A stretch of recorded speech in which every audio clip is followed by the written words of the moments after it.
Cumprimento cada um com um abraço, especialmente aos meus queridos da família do Evangelho de segunda-feira, que é o Lar dos Idosos, que nos honram sempre às quartas-feiras com a presença.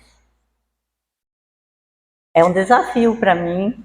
Eu agradeço ao Toninho pela insistência de 2 anos e a paciência do irmão Hélio, através de quem eu agradeço a todos vocês por estarem aqui, para esse desafio que vamos ter junto, vamos compartilhar desse tema, e com certeza todos aqui têm muito mais do que eu para dizer, mas não vou falar por mim, vou falar pelo conhecimento dos nossos estudos e da nossa amada doutrina espírita. Por isso eu sei que esse tema não será surpresa para ninguém. Foram retirados de inúmeros livros que aqui estão. Qualquer coisa, qualquer dúvida, depois podemos conversar sobre isso. E eu uso minha pranchetinha, porque por mais que eu sou uma evangelizadora de uma vida toda, e eu tenho que trazer para dar crédito a quem de direito, então eu sigo pela minha prancheta para dar crédito aos nossos livros, onde nós buscamos o nosso conhecimento. Nada, eu sei, causará estranheza de tudo que nós falarmos aqui, porque dentro de todas as escolas familiares, nós vamos aprendendo pouco a pouco, que estamos juntos para viver a grande experiência de nossa vida, mas que jamais nós poderemos cumprir com a dor daquele que está conosco e não viveremos nunca o seu drama expiatório. Estamos juntos na família, mas cada um vai cumprir a sua parte. A diferença é que com a nossa amorosidade nós estaremos auxiliando cada um na sua situação. Nós todos viemos de uma família, graças a Deus, somos oriundos de uma. E muitas vezes passa pela nossa cabeça que essa não seria a família que eu gostaria de ter, ou que não era aquela que eu idealizei. Mas mais para frente nós vamos ver que temos missões a cumprir. Mas a doutrina espírita sabiamente nos diz que é exatamente aquela onde nós estamos, que é a que nós necessitamos para evoluirmos. Junto, sempre lembrando que é junto com aqueles que estão conosco. Por que a gente pensa que não é aquela família? Mas quando alguém fala a mínima coisa de um ente querido nosso, mesmo que seja bem distante, e imediatamente nós blindamos, porque ali existe a consanguinidade, e nós não queremos que ninguém magoe aquela pessoa, porque existe amor nesse ser que está sobre a nossa responsabilidade. Isso é o correto que nós temos que fazer. Mesmo que na situação seguinte nós vamos educá-lo através daqueles comentários que fizeram do nosso ente querido.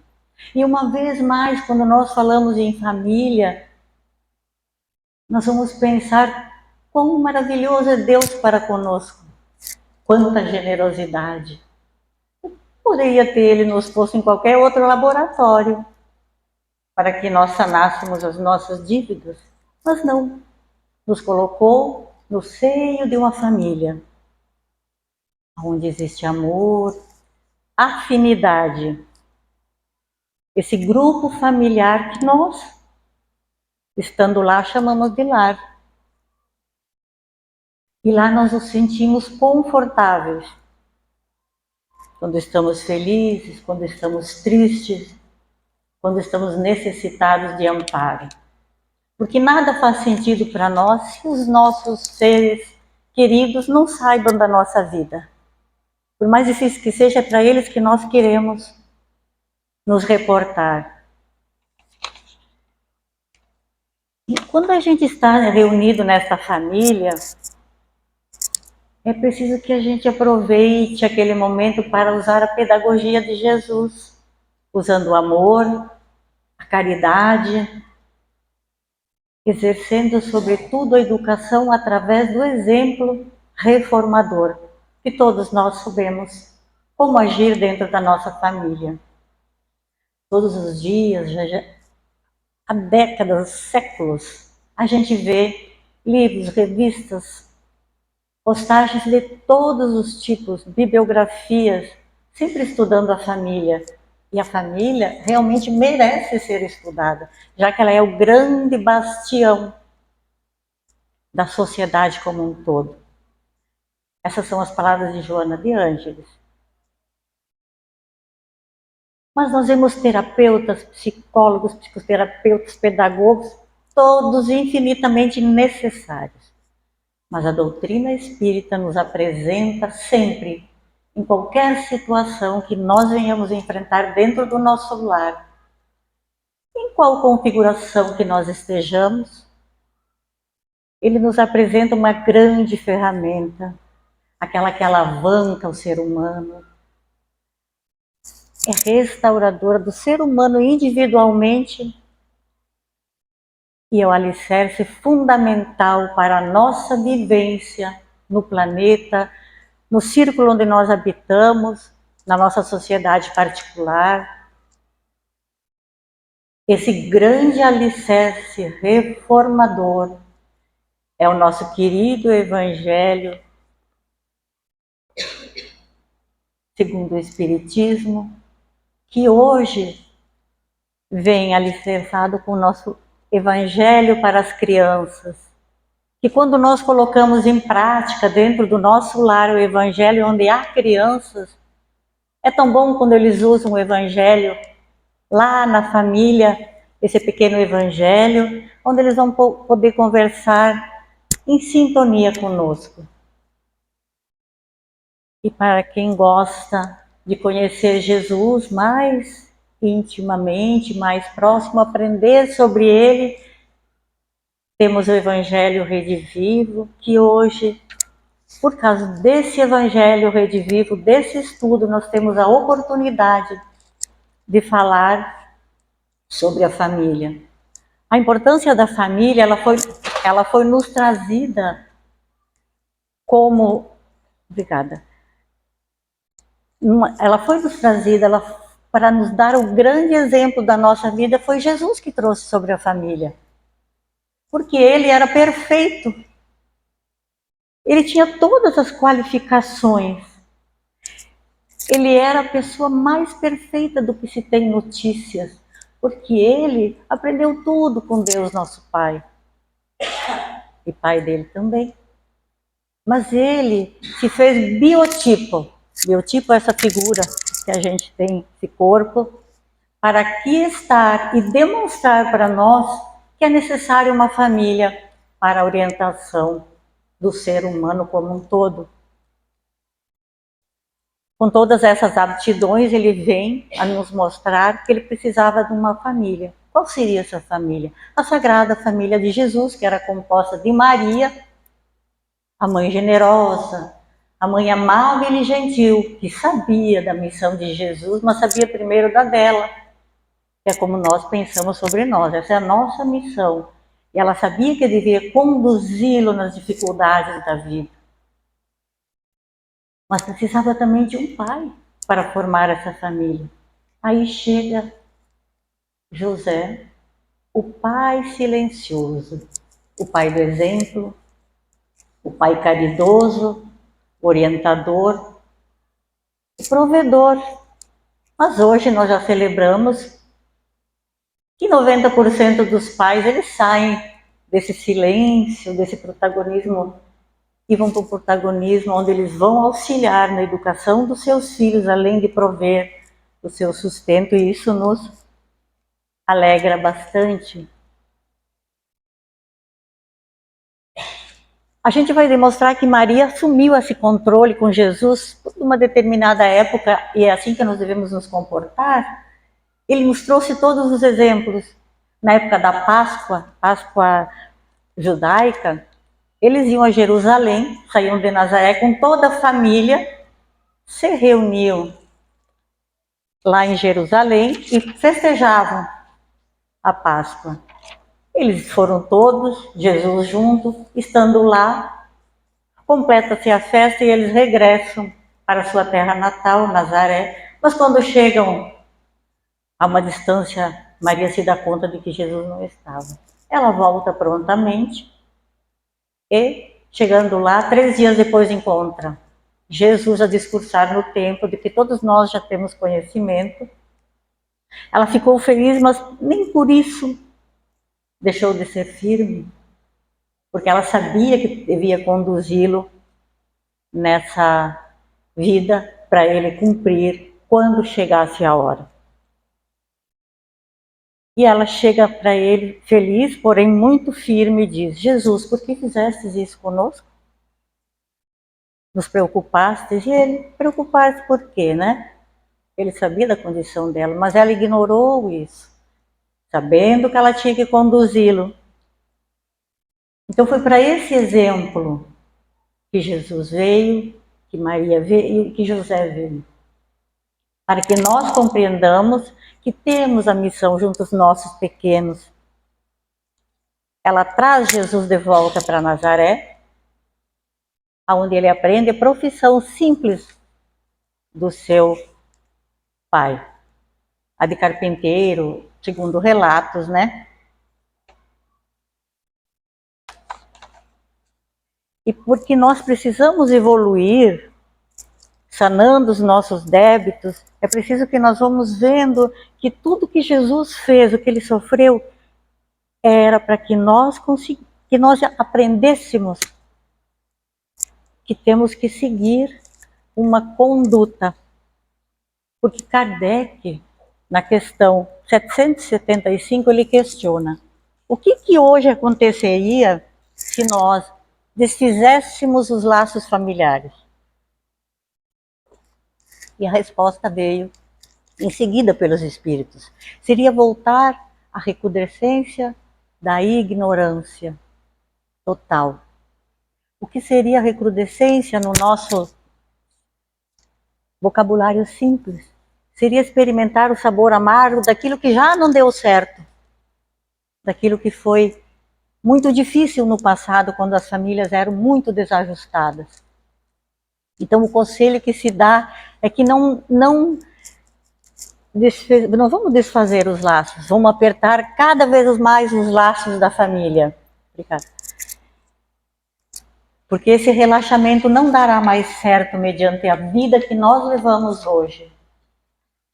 Para proteger os nossos que estão próximos, para as nossas evoluções morais é que nós tanto necessitamos de uma família.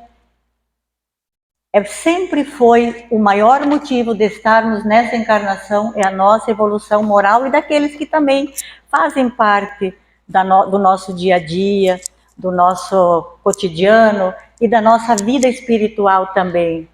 Só que nós precisamos entender dentro da nossa família que uns de nós já viemos um pouquinho mais evoluídos e vamos evoluindo ano a ano, outros século a século. E nós vimos todos os dias como são generosos os nossos espíritos de luz, aqueles que nos dão mensagens maravilhosas, nos escrevem a perfeição há séculos, vem repetindo que a família é importante, que ela tem que ser cuidada por todos nós, e não importa em que configuração nós nos encontramos, o que importa é o amor, é o respeito, e que nós viemos aqui cumprir, quando nós estamos aqui, não foi nós que organizamos isso.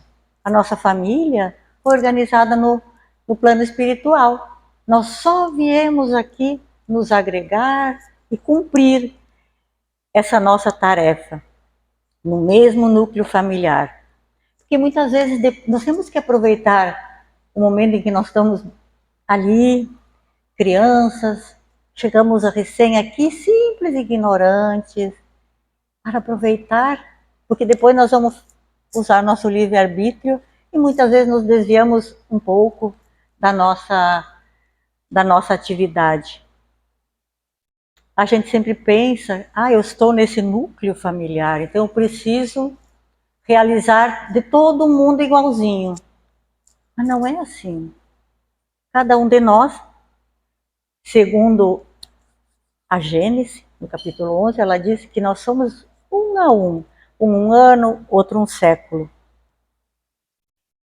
Quando nós estamos aqui é porque nós temos que entender, segundo Chico Xavier, no Consolador Prometido, na página 175 das Aflições, que quando nós temos origem lá na espiritualidade, e quando nós nos reunimos aqui, nós temos que cumprir a tarefa que é a fraternidade definitiva, aonde nós vamos passo a passo nos regenerando mutuamente, cuidando uns dos outros, na seara familiar.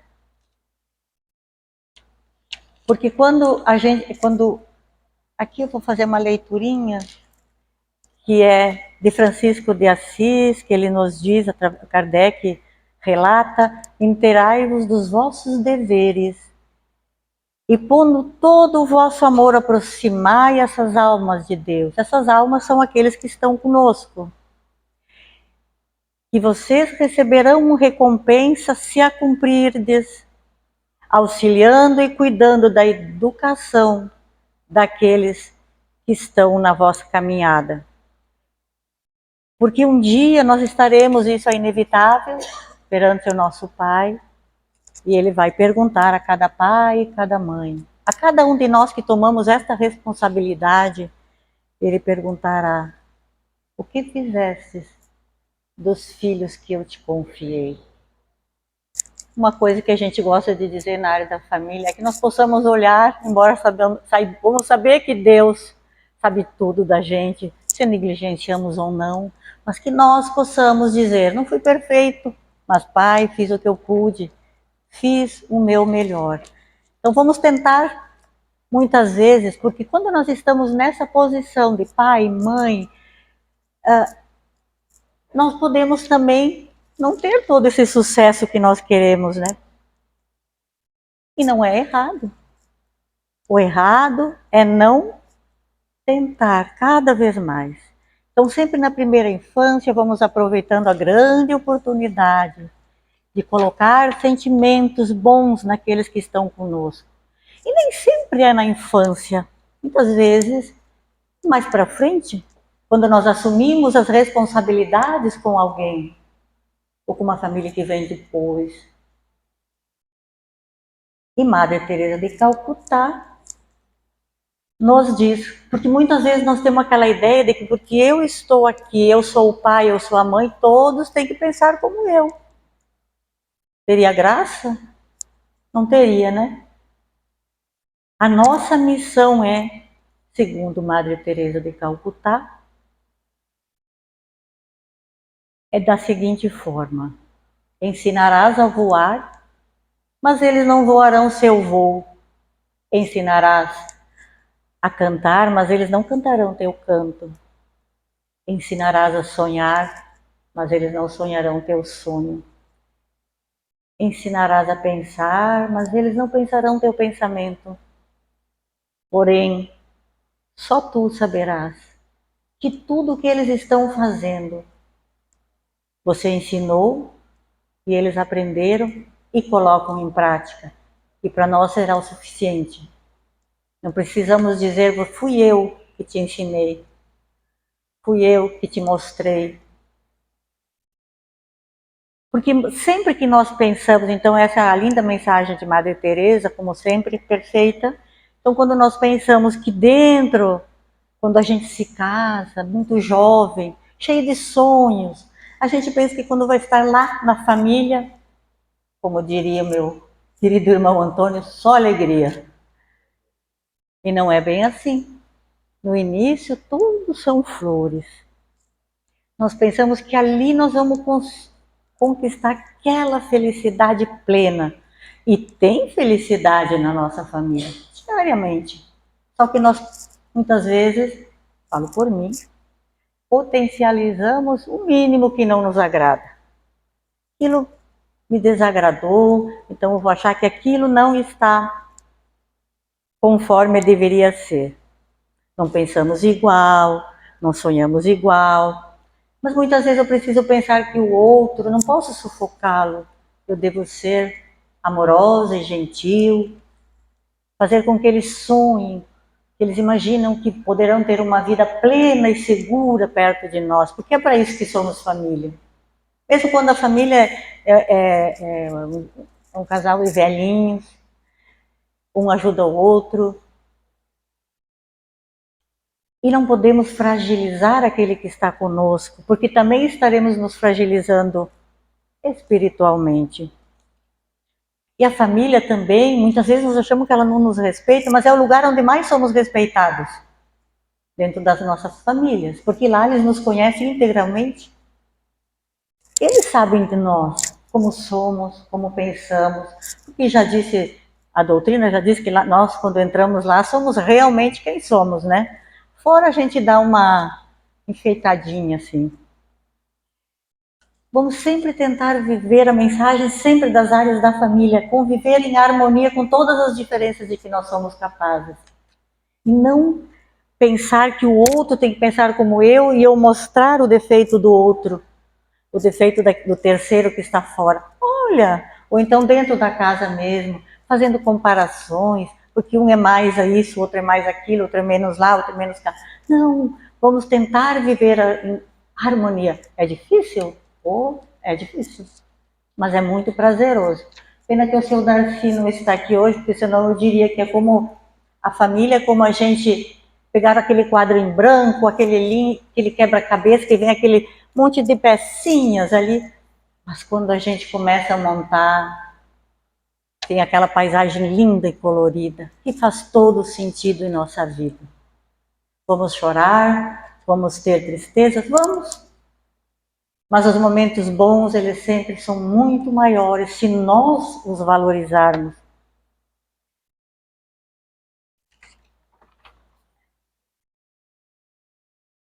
Tudo isso acontece e nós precisamos lembrar diariamente do porquê que nós temos essa grande oportunidade de aqui estarmos, de vivendo dentro de um grupo familiar, aquele que nós já escolhemos lá na espiritualidade. Nós temos tudo isso graças à nossa reencarnação. Temos que valorizar, agradecer que nós conseguimos reencarnar, porque a promessa que Jesus nos trouxe é de vida eterna. E essa caminhada aqui é para isso, para sempre ir nos melhorando e chegarmos cada vez mais perto da perfeição. Então vivemos sim uma história bonita, aquela que só a gente vê e diz assim, mas se você chegasse assim no céu, né? Chegasse de paraquedas lá no céu e nem saberia o que fazer, seria aquela bela, doce vida que só os santos a gente imagina que tenha, né? Como é contado em muitas das literaturas, inclusive uma que está aqui, que a educação espiritual ela tem sempre o sabor da vida eterna, da eternidade, né? E já a Chico Xavier nos traz a mensagem de que a questão mais aflitiva do ser humano, aquele que vive aqui muitas vezes em família também, quando chega lá, na espiritualidade, essa questão mais antiga e aflitiva que temos quando estamos lá, como somos espíritos do além, é a consciência de que nós perdemos bastante tempo. E por mais que nós vamos nos esforçar, a gente vai perder tempo. Mas Deus vai nos compreender, Jesus também. No ano de acho que é 865, olha, que faz tempo, na Revista Espírita,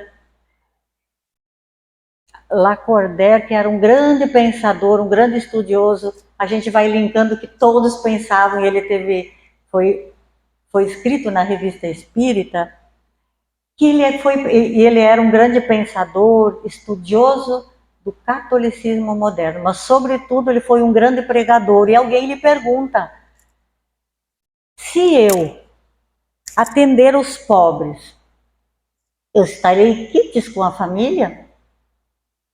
E ele responde: por certo, não. É muito importante que você tenha visto que você precisa ajudar alguém para merecer, mas com sua família, você terá que manter dentro dessa ajuda a grande hierarquia da sua vida. Não adiantará despojar-se dos pobres, mas o seu primeiro pobre é aquele que está dentro da sua família, a começar pela sua mulher e pelos seus filhos. Se reportava assim, porque naturalmente naqueles grandes encontros ainda eram feitos muitos pelos masculinos, né? Você terá que cuidar, dar-lhe uma vida tranquila, nesse vale que poderá ser de lágrimas chamado família. Depois, nessa hierarquia, lembre-se dos construtores de tua vida, seus pais e suas mães, aqueles que cuidaram da sua infância, zelaram na sua juventude. E depois desses, todas as criaturas de Deus, a começar pelos seus irmãos de consanguinidade, depois seus melhores amigos, depois todos os pobres, todos os espíritos pobres da vida, a começar sempre por aquele mais miserável. Esse miserável não é exatamente só aquele que não tem os proventos, né? E assim sendo, lembremos sempre da nossa hierarquia, que o nosso primeiro pobre é aquele que está conosco, que normalmente dentro dessa atividade de ajudadores que nós queremos ser, de fraternos que nós queremos ser, nós esperamos sempre cuidar daquele que está longe de nós. Fazer caridade com aqueles que estão mais distantes. Não, isso é muito necessário, a gente precisa fazer isso. Nós não esqueçamos dos nossos queridos que estão dentro das nossas casas. E são tantos muitas vezes, né? E muitas vezes nós perguntamos, então pergunto também, onde está a chave da felicidade? A chave que faz virar o paraíso espiritual. Uma frase que João Paulo II, quando ele esteve no Brasil em 1980, ele fala: não haverá, e o Espiritismo é claro sempre, né? Aquilo trouxe a esperança de que ele lesse nossos evangelhos. Ele fala que é através da caridade que nós faremos girar a chave do nosso paraíso. Nós sempre seremos a grande família universal, a família da Sagrada Família de Jesus. Porque nós já fomos designados por Jesus, quando ele nos apresenta lá na crucificação, eis a tua mãe, para João, e para Maria diz: João é teu filho. Então nós somos, ela é nossa mãe espiritual também. Eu gostaria de falar rapidamente na conceituação genérica, já que falamos tanto da espiritualidade, né? Dos espíritos protetores que nos auxiliam, dos evangelhos, porque Jesus já disse que todo aquele que fizer a vontade do seu Pai será o irmão, será a irmã e será a mãe dele. Quando ele faz o gesto, é porque ele diz que todos nós somos filhos de Deus, irmãos de Jesus, irmãos de Jesus. Está em Marcos, no capítulo 3. E nos tempos de hoje, a conceituação genérica dessa questão das famílias é para ver que nós sempre estamos abertos os grandes acontecimentos nessa área. Porque sofremos, na vida contemporânea, nós estamos sofrendo umas grandes transformações, mas para nós, o que é necessário é o respeito, o amor, a caridade, a vivência familiar é a mais importante de todos os tempos. O que nós precisamos é a vivência familiar. Já está no livro de Edivaldo Pereira Franco, vivências familiares mais importantes do que qualquer bela história de amor, ou de qualquer bela história escrita e vivenciada.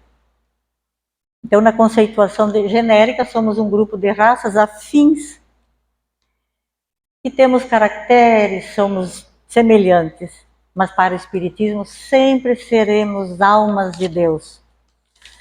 A família de origem é onde um pai e uma mãe tomam conta do seu filho. A família extensa é aquela que abraçamos toda a nossa consanguinidade. A família reconstruída é quando há separações e daí dois se juntam com seus filhos ou não, os meus, os seus e os nossos.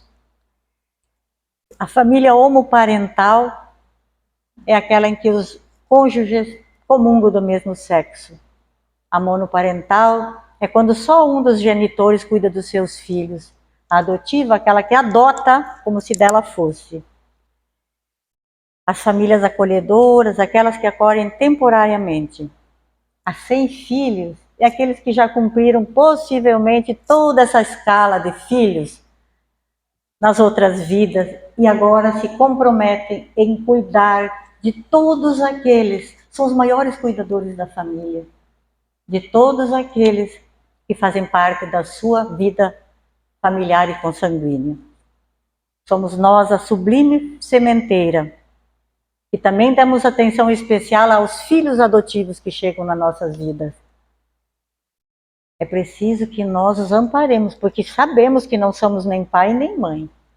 Mas vamos ampará-los, assisti-los, educá-los, porque sem o afeto de um adulto, nenhuma criança terá transformação em sua vida. Devemos conduzi-los sempre para a senda do bem, como todos os outros que passam pela nossa vida.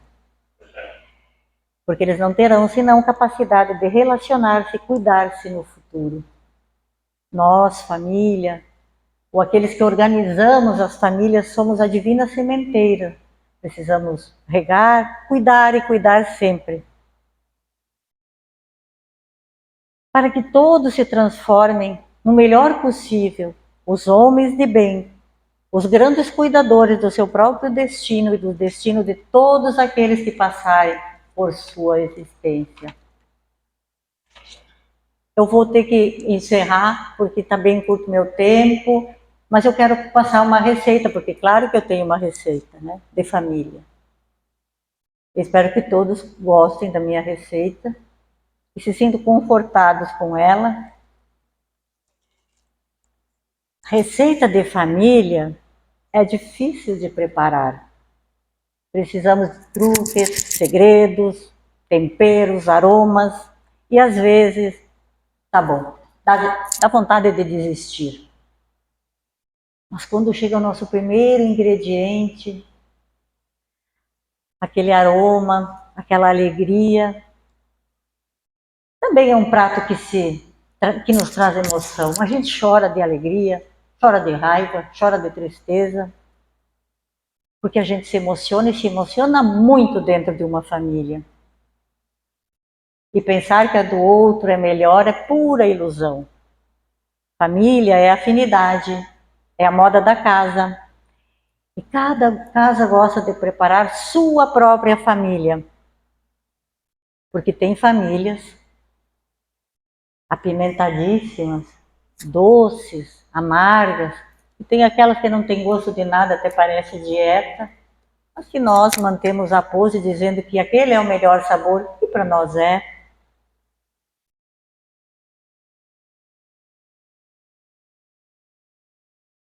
Porque família é um prato que nós devemos servir quentíssimo, porque família fria é difícil de engolir.